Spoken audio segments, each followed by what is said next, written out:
उस रात आसमान बिल्कुल साफ था। कोई तूफान नहीं, कोई खतरा नहीं।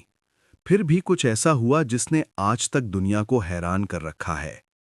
एक पायलट ने रेडियो पर कहा, मेरे ऊपर कुछ उड़ रहा है, ये कोई विमान नहीं है। और कुछ ही मिनटों बाद वो हमेशा के लिए गायब हो गया। फ्रेडरिक वैलेंटिच, 20 साल का एक युवा जो बचपन से ही आसमान का दीवाना था।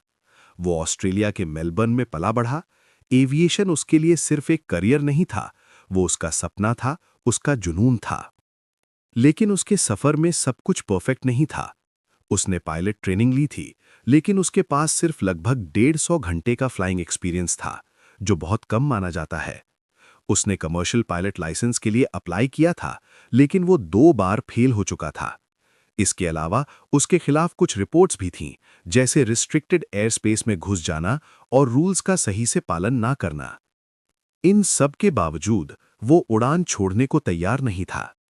21 अक्टूबर 1978 की शाम उसने एक फ्लाइट प्लान फाइल किया। उसका रूट था मेलबर्न से किंग आइलैंड। उसने बताया कि वो किंग आइलैंड जाकर कुछ पैसेंजर्स पिक करेगा, लेकिन बाद में इन्वेस्टिगेशन में पता चला कि किंग आइलैंड पर उसके लिए कोई पैसेंजर इंतजार नहीं कर रहा था। ये पहली अजीब बात थी। फिर भी शाम 6:19 पर उसने एक single engine aircraft Cessna 182L उड़ाया और आसमान में चला गया। शुरुआती 40-45 मिनट तक सब कुछ नॉर्मल रहा, लेकिन 7:06 पर अचानक उसने मेलबर्न एयर ट्रैफिक कंट्रोल से संपर्क किया।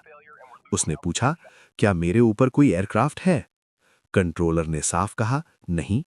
लेकिन फ्रेडरिक ने इंसिस्ट किया कि उसे कुछ दिख रहा है, एक स्ट्रेंज फ्लाइंग ऑब्जेक्ट। अगले कुछ मिनटों में उसने जो डिस्क्राइब किया, वही इस मिस्ट्री की सबसे बड़ी की बन गया।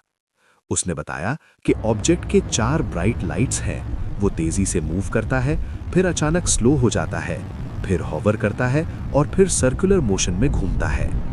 उसने कहा, ये मेरे ऊपर है और ये एयरक्राफ्ट जैसा नहीं है। फिर उसने बताया कि उसका इंजन रफ रनिंग कर रहा है, जैसे कुछ गड़बड़ हो रही हो। और फिर उसकी आखिरी आवाज आई, ये एयरक्राफ्ट नहीं है। इसके बाद रेडियो पर सिर्फ एक मेटालिक नॉइज और फिर साइलेंस। जैसे ही संपर्क टूटा, तुरंत अलार्म बज गया। ऑस्ट्रेलियन अथॉरिटीज ने तुरंत सर्च और रेस्क्यू ऑपरेशन शुरू किया। Royal Australian Air Force, civil aircrafts और कई शिप्स को बास स्ट्रेट के उस इलाके में भेजा गया जहां आखिरी सिग्नल मिला था। बास स्ट्रेट एक खतरनाक समुद्री इलाका माना जाता है। यहां मौसम जल्दी बदलता है और पानी गहरा है। सर्च कई दिनों तक चला। दिन रात प्लेन्स और हेलीकॉप्टर्स उस एरिया को स्कैन करते रहे, लेकिन कुछ नहीं मिला। न कोई रैकेज, न कोई बॉडी, न कोई इमरजेंसी सिग्नल। बस कुछ हफ्तों बाद समुद्र में एक छोटा सा ऑयल स्लिक देखा गया। कुछ लोगों ने सोचा कि ये क्रैश का संकेत हो सकता है, लेकिन टेस्ट्स में ये कंफर्म नहीं हो पाया कि वो उसी एयरक्राफ्ट का था। यानी ऑफिशियली कोई प्रूफ नहीं मिला कि क्रैश हुआ भी था या नहीं। अब इन्वेस्टिगेशन शुरू हुई। ऑस्ट्रेलियन डिपार्टमेंट ऑफ ट्रांसपोर्ट ने इस पूरे केस की जांच की। उन्होंने सबसे पहले उसकी फ्लाइट प्लान और बैकग्राउंड को एनालाइज किया। उन्हें पता चला कि किंग आइलैंड पर कोई पैसेंजर उसका इंतजार नहीं कर रहा था, यानी उसका वहां जाने का रीजन अनक्लियर था। फिर उन्होंने उसकी ट्रेनिंग रिकॉर्ड्स देखे, लिमिटेड एक्सपीरियंस, पास्ट वायलेशंस, लेकिन ऐसा कुछ नहीं मिला जिससे ये साबित हो सके कि वो इतनी बड़ी गलती कर सकता था।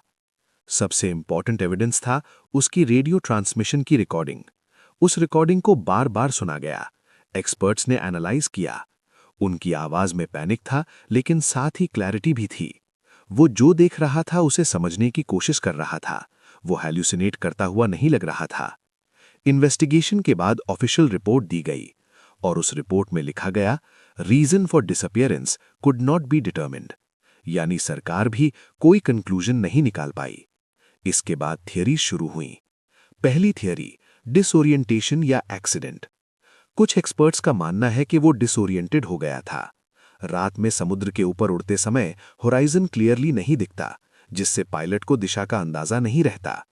शायद उसने किसी ब्राइट स्टार, प्लैनेट जैसे वीनस को यूएफओ समझ लिया और कंफ्यूज होकर कंट्रोल खो दिया। दूसरी थियरी, मैकेनिकल फेलियर। उसने खुद कहा था कि इंजन स्ट्रेंज बिहेव कर रहा है। हो सकता है कि इंजन फेलियर हुआ हो और एयरक्राफ्ट समुद्र में क्रैश हो गया हो। लेकिन फिर वही सवाल, अगर क्रैश हुआ तो कोई डेब्री क्यों नहीं मिला? तीसरी थियरी, इंटेंशनल डिसअपियरेंस। कुछ लोगों का मानना है कि शायद उसने खुद गायब होने का प्लान बनाया हो, क्योंकि किन आइलैंड पर कोई पैसेंजर नहीं था और उसकी करियर सिचुएशन भी स्टेबल नहीं थी। लेकिन इस थियरी का भी कोई सॉलिड एविडेंस नहीं है। कुछ रिपोर्ट्स में यह भी कहा गया कि उसी दिन उस एरिया में कुछ लोगों ने स्ट्रेंज लाइट्स देखी थीं, लेकिन ये सब ऑफिशियली प्रूव नहीं हुआ। आज इतने सालों बाद भी फ्रेडरिक वैलेंटिच का केस एविएशन हिस्ट्री के सबसे मिस्टीरियस केसेस में गिना जाता है।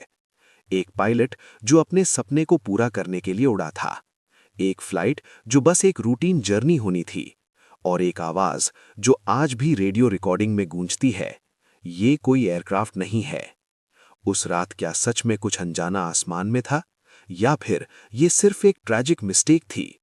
कोई नहीं जानता।